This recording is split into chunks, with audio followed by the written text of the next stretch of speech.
오늘은 마태복음 13장 44절로 50절 말씀 중심으로 감추인 천국이라고 하는 제목으로 같이 말씀을 나누기로 원합니다.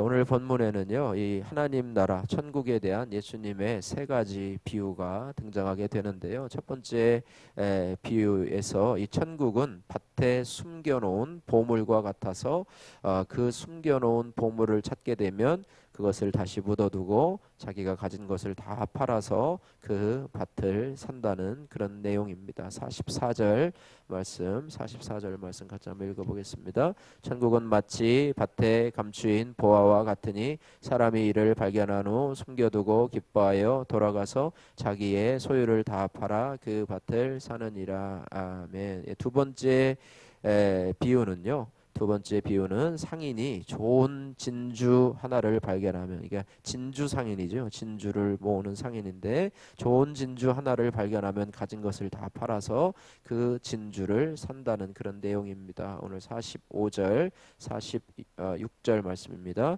또 천국은 마치 좋은 진주를 구하는 장사와 같으니 극히 값진 진주 하나를 발견함에 가서 자기의 소유를 다 팔아 그 진주를 사느니라. 아멘. 마지막 세 번째 비유는요, 천국은 바다에 그물을 던져서 온갖 고기를 잡아 올리는 것과 같은데요, 좋은 고기는 그릇에 담고 나쁜 고기는 버린다, 뭐 이런 내용입니다. 47절에서 50절 말씀 같이 읽겠습니다. 또 천국은 마치 바다에 치고 각종 물고기를 모는 그물과 같으니 그물에 가득함에 물가로 끌어내고 앉아서 좋은 것은 그릇에 담고 못된 것은 내버리느니라. 세상 끝도 이러하리라. 천사들이 와서 의인 중에서 악인을 갈라내어 풀무불에 던져 넣으리니 거기서 울며 이를 갈리라. 아멘. 예. 오늘 세 가지의 비유를 말씀하고 있는데요. 첫 번째 첫 번째 비유인 이 밭에 감추인 이 보화 비유에 나오는 이 보물은요, 천국을 의미하는 것입니다. 고대 유대인들은요, 이 귀한 보물들을요, 이 땅 속에 숨겨 놓았다고 그래요. 예, 그래서 그 당시는 은행이 없었고 또 값비싼 보물들을 숨겨 놓을 때가 마땅치 않았기 때문에 땅에다가 숨겨 놓았다고 그럽니다. 아마 안전한 곳이 땅속이라고 생각을 했던 것 같아요. 그리고 땅속에 묻어두면 언젠가는 이 자손들이 그것을 가져갈 수 있을 것이라 이렇게 아마 생각을 했던 것 같습니다. 하지만 전쟁이나 난리가 나서 그 주인이 포로로 끌려가거나 아니면 죽게 되면 그 보물은 사람들이 발견하기까지 수년 혹은 수십 년 동안 땅속에 숨겨질 수밖에 없었습니다. 그래서 아무튼 숨겨진 보물은요, 이 발견하기까지는 땅 속에 숨겨져 있는 것이지요. 그래서 오늘 본문의 사람은요, 밭에 감추인 보화를 발견하고 기뻐합니다. 예, 그 당시에 아마 그런 풍속과도 관련이 아마 있을 것입니다. 그래서 보화를 발견하고 기뻐하는데 이 밭은요, 그 소유주도 있겠죠. 그죠? 소유주도 있고 또 거기서 일하는 일꾼들도 뭐 늘 지나다니는 그런 땅이죠. 여러 사람이 밭으로 가지만 단 한 사람만이 거기에 있는 보화를 발견하고 그 밭의 가치를 알게 되고 기뻐할 뿐 아니라 자신의 모든 소유를 팔아서 주인에게서 그 밭을 이제 이전을 받게 되니까 이제는 그 밭이 자기 소유가 되고 그 주인은 알지 못하죠. 그 속에 보물이 갇혀져 있는지를 모르죠. 그러나 그 보물까지도 포함해서 사는 것이죠. 근데 나중에 주인이 그것을 알고 나서 아마 땅을 치고 아마 통곡을 하겠지요. 예, 그러나 이것이 바로 천국의 비유라고 하는 것입니다. 예, 그래서 땅에 감추인 보화를 발견했기 때문에요, 자신의 모든 소유를 다 팔아서 그것을 사도 아깝지가 않아요. 그죠? 그것보다도 훨씬 더 높은 가치가 있기 때문에 그렇습니다. 감추인 보화가요, 평범한 밭을 특별하게 만드는 것처럼 감추인 천국은 우리 성도를 값지게 만드는 것이죠. 내 인생의 가치는요, 내가 잠시 소유하거나 성취하는 것으로 결정되지 않고 하나님이 내 안에 심어주신 영원한 천국에 의해서 결정된다고 하는 것입니다. 그래서 우리를 질그릇으로 비유하잖아요. 그런데 우리 안에 질그릇 대신 질그릇이지만은 우리 안에 보화 대신 예수님을 소유하는 것. 그러니까 예수님을 소유하는 것이 바로 천국을 소유하는 것이고요. 천국을 소유하는 것이 이 세상에서 가장 값진 것을 소유하는 것이기 때문에 내가 비록 이 세상에서 값진 어떤 뭐 명품을 소유하지 못하고 뭐 대단히 좋은 아파트를 소유하지 못하고 또 고급 외제차를 소유하지 못한다 할지라도 천국을 소유하고 있다면 여러분이 세상의 모든 것을 가진 것이라고 하는 그런 믿음을 가지고 사시기를 주님의 이름으로 축복합니다. 그래서 천국을 보화로 여기는 사람은요, 이 세상의 보석이나 세상의 보화에 눈을 돌리지 않고 그것이 더 값지다고 생각을 하지 않습니다. 왜냐하면 나에게 더 큰 가치는 천국이고 천국의 주인공이신 예수 그리스도이시기 때문입니다. 우리가 적용의 말씀입니다. 오늘 첫 번째 비유를 통해서요, 나의 삶에서 여러분 보화처럼 가장 소중한 것이 무엇입니까? 여러분 가장 귀한 것이 무엇입니까? 또 여러분은 이 천국을 값진 보화로, 또 천국의 주인공이신 예수님을 값진 보화로 여기고 또 천국을 소유했음으로 인해서 여러분 기쁨이 넘치십니까? 이런 부분을 적용해 보시기를 바라고요. 두 번째는 이 좋은 진주를 구하는 장사의 비유입니다. 천국은 진주를 사는 장사와 같다, 이렇게 비유를 하고 있습니다. 고대에서요, 이 진주는 사람들의 마음에 대단한 지위를 차지하고 있었습니다. 이 사람들은 이 진주를 금전상의 가치뿐만 아니라 미적 가치 때문에 아름다운 진주를 갖고 싶어 했고, 진주 상인들은 더 뛰어나고 아름다운 진주를 찾기 위해서 여러 곳을 다니면서 구하고 있었습니다. 그래서 진주 장사의 가장 큰 관심은 좋은 진주를 구하는 것이었어요.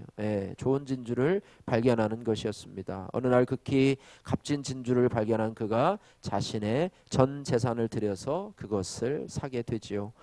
이런 진주 장사의 모습을 보면은 마치 천국을 갈망하는 성도의 태도를 보여준다고 하는 거예요. 그래서 진주 장사를 비유해서 천국을 예수님은 비유를 하고 있습니다. 그래서 성도는요, 이 천국의 자녀이기 때문에 이 세상 어떤 것보다도 극히 값진 천국을 사모하며 추구합니다. 마치 진주 장사가 가장 좋은 진주를 찾아서 그것을 발견하면 그것을 사는 것과 마찬가지로 진주보다도 더 값진 천국을 사모하며 추구하며 살아간다고 하는 거예요. 그래서 성도는요, 인생의 목적이 이 세상의 행복이 아닌 천국의 거룩함에 두어야 한다라고 하는 것입니다. 그래서 적용의 말씀입니다. 천국을 값주고 사고자 선국을 값주고 사고자 손과 발이 따라야 할 나의 헌신은 무엇입니까? 또 내 인생의 목적은 부자가 되는 것입니까? 아니면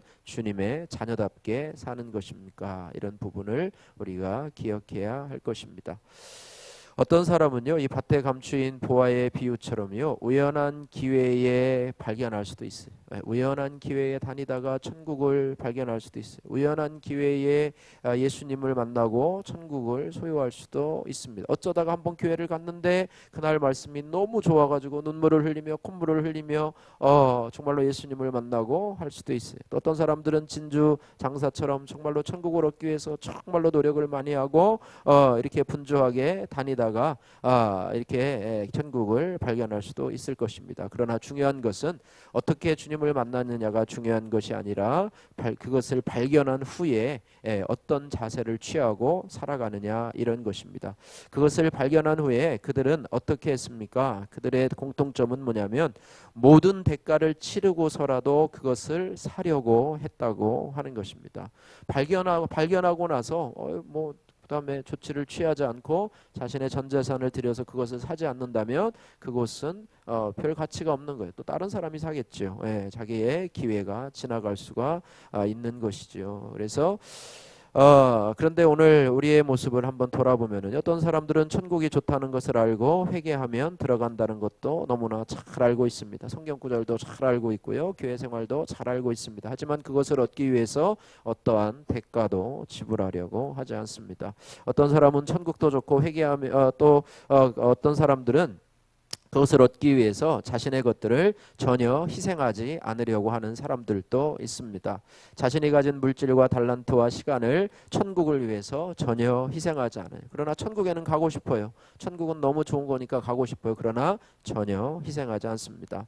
자신이 가지고 있는 건강과 지혜와 능력을 그 놀라운 천국을 얻는데 사용하지 않습니다.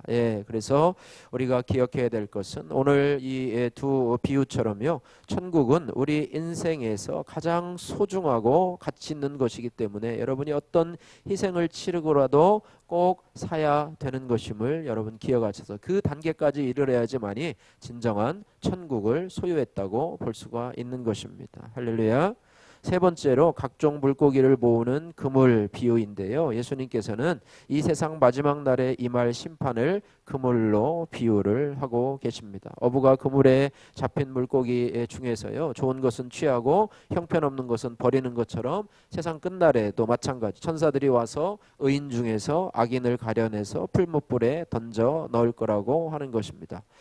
다시 말하면은요, 이 천국의 가치를 인정하지 않고 이 세상이 전부인 양 사는 인생의 끝은 풀무불과 같은 지옥이라고 하는 사실을 우리가 깨달아야 합니다. 따라서 천국의 복음을 들을 수 있을 때 우리가 겸손히 듣고 주님께로 돌이켜야 합니다. 의인은 내가 지옥에 갈 수밖에 없는 죄인임을 인정하고 회개하는 자입니다. 그래서 우리도 늘 오늘 이 비유를 통해서 우리가 하나님 앞에 늘 고백해야 돼요. 하나님, 나는 죽을 수밖에 없는, 또 내가 예수님을 믿지 않으면 지옥에 갈 수밖에 없는 죄인입니다. 이것을 기본적으로 인정해야 되고, 또 풀무불과 같은 고난 속에서 깨닫게 된 나의 죄는 무엇입니까? 이런 부분을 생각하면서 우리가 믿음 생활을 해야 될 줄로 믿습니다.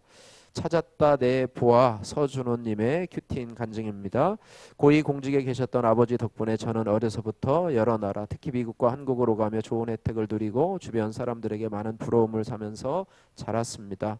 어머니는 아버지가 대통령이 될 인물이라고 하시면서 저와 누나도 그에 걸맞게 성장하도록 헌신적으로 교육을 하셨습니다. 미국의 명문대를 졸업한 저는 아버지의 성공을 위해 하나밖에 없는 아들이 군대에 가야 된다는 의무감으로 한국에 돌아와 입대를 했습니다. 그런데 세상 성공의 가장 높은 곳을 향해 가시던 아버지는 주위의 견제와 계략에 밀리면서 고난의 시간을 겪기 시작했고, 그에 따라 집안 사정도 어려워졌습니다. 이런 힘든 상황이 온 뒤에야 저는 부모님을 의지했던 나약한 저 자신을 보게 되었습니다. 그리고 내 힘으로 세상에서 성공하고자 열심히 공부하여 미국 변호사가 되었습니다. 이제는 부모님의 그늘에서 벗어나 내가 원하는 화려한 성전을 지으며 살 거라고 희망하며 부푼 꿈을 안고 귀국했습니다. 하지만 저의 기대와 달리 가정에서는 아내와의 갈등으로, 회사에서는 상사와의 갈등으로 힘들었습니다. 그 무렵 저는 아내와 함께 믿음의 공동체를 만나 말씀으로 삶의 문제들이 해석되는 은혜를 누렸습니다. 천국은 마치 밭에 감추인 보화와 같아서 사람이 자기 소유를 다 팔아 그 밭을 산다고 합니다. 공동체에 선포되는 말씀, 성도들의 간증을 보고 이곳이야말로 금은보화가 가득한 밭이라는 생각이 들었습니다. 그래서 저도 교회에서 양육을 받으며 공동체의 권면에 순종을 했습니다. 그 후 저에게는 해외 로펌에서 파격적인 조건으로 스카우트 제의를 받게 되었습니다. 그런데 하루하루 말씀으로 천국을 누릴 수 있도록 이끌어주는 공동체가 가장 귀하게 여겨져서 그 제안을 단호히 거절했습니다. 아마 이것이 그에게는 대가를 지불한 것이겠죠. 좋은 스카우트 제의에도 불구하고 그것을 거절하고 지금 있는 공동체가 귀함을 알고 이것을 더 소중하게 여긴 하나의 어떤 기회 비용을 지불한 것이라고 볼 수 있습니다. 그가 고백한 계속적인 고백입니다. 여전히 안목의 정욕과 이생의 자랑에 흔들리는 저이지만 마지막 때 약한 자로 풀무불에 던져지지 않고자 공동체에 속해서 말씀으로 내 죄를 보며 소그룹 리더의 역할을 잘 감당하기를 기도합니다. 적용 첫 번째, 토요일 저녁에 가정 예배를 드리며 식구들의 이야기를 경청하고 그 마음을 채우라겠습니다. 적용 두 번째, 직장에서 사람들에게 제가 가진 것을 자랑하기보다는 예수님의 자녀됨을 자랑하겠습니다. 이런 고백인데요. 어쨌든 감추인 내 보화, 이 세상에서 많은 사람들은 자신이 소중하다고 하는 보물을 찾아서 돌아다니고요. 그 보물을 찾으면 그것에 올인하면서 살아가는 것이 인생입니다. 그러나 이 세상에서 가장 귀한 보물은 바로 천국임을 믿습니다. 어저께도 우리 양원 예배를 드려가면서 우리 어르신들에게 늘 하는 얘기가 똑같아요. 꼭 천국은 죄가 있으면 들어가지 못합니다. 죄가 없어야 되는데 이 세상에는 죄를 씻을 방법이 없습니다. 죄를 씻기 위해서 하나님의 아들 예수님이 우리 가운데 오셨고 십자가를 지었습니다. 그 예수님을 믿어야지만이 천국에 들어갈 수가 있습니다라고 늘 얘기를 하며 예수님을 영접하는데 뭐 잘 듣는지 안 듣는지 잘 모르겠어요. 어쨌든 그 말씀을 전하면서 우리가 이 땅을 누구나 한 번 죽는 것은, 그래서 히브리서 9장 27절 말씀을 제가 늘 말하는데, 한 번 죽는 것은 사람에게 정하신 것이요 그 후에는 심판이 있으리니라고 합니다. 그 이후에는요, 할아버지들 대부분이, 어르신들 대부분이 죽으면 그만이지, 뭐 죽으면 그만이지. 근데 천국과 지옥이 있다는 사실을 모르고 있어요. 자기가 믿는다고 천국과 지옥이 없어지나요? 천국이 없고 지옥도 없다고 해서 있던 천국과 지옥이 없어지나요? 아니에요. 그래서 우리는 늘 천국을 대비하는 삶을 살아가야 되는데, 천국의 주인공 되신 예수 그리스도가 이 땅에서 여러분이 얻는 가장 귀한 보물보다도 최고의 값진 보물임을 여러분 기억하셔서 그 천국이 좋은 것뿐 아니라요, 여러분이 그 대가를 지불하면서 정말로 밭에 감추인 보화를 자신의 그 밭을 전 재산을 들여서 파는 것처럼, 또 좋은 진주를 만나는 장사처럼 좋은 진주를 만남에 자신의 전 재산을 팔아서 그것을 사는 것처럼 우리의 시간과 또 우리의 물질과 또 우리의 재능과 우리의 달란트를 천국을 위해서 여러분 사용하시면 그것이 낭비되는 것이 아니고요, 여러분 하나님 나라에 다 여러분이 보관될 줄로 믿습니다. 하나님은 상 주시는 이심을 믿습니다. 우리가 하나님의 좋은 것을 알지만 헌신하지 않는 오늘날의 세대를 바라보면서 하나님께서 우리에게 책망하시는 모습으로 알고, 우리가 의무는 하지 않으면서 권리만을 요구하는 그런 국민들처럼 우리도 하나님 나라의 백성으로서 우리가 하나님 앞에 우리가 최선을 다해서 하나님 앞에 믿음으로 헌신해야 되지 않는가, 이런 도전을 받으면서 우리가 믿음으로 나가면 좋을 것 같습니다. 기도하겠습니다. 살아계신 하나님 아버지, 감사합니다. 오늘 세 가지 비유를 통해서 하나님 감추어진 보물이라고 하는 제목으로 하나님 말씀을 주신 것 감사합니다. 우리 인생의 가장 귀한 만남이 우리의 숨겨진 보물 되신 예수님을 만나는 것임을 저희들 깨닫게 하여 주옵소서. 하나님 아버지, 그 보물, 천국의 보물 되신 예수님을 귀하게 여기게 하시고, 또 그분을 위해서 아버지 하나님이 헌신하며 살아가는 것이 우리 인생의 가장 큰 행복임을 깨닫게 하여 주시기를 소원합니다. 하나님 아버지, 그 외에 세상의 다른 것에 우리의 마음이 들어가지 않도록 하나님 도와주시기를 소원합니다.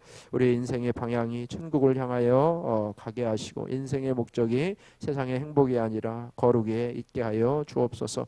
풀무불 같은 지옥에 갈 수밖에 없었던 저희들이지만은 하나님의 구원해 주신 은혜를 감사하며 우리의 가족과 이웃에게 천국 복음을 전하며 또 천국을 소망하며 살아가는 우리 모든 성도들 다 될 수 있도록 복의 복을 더하여 주옵소서. 예수님 거룩하신 이름으로 기도드립니다. 아멘.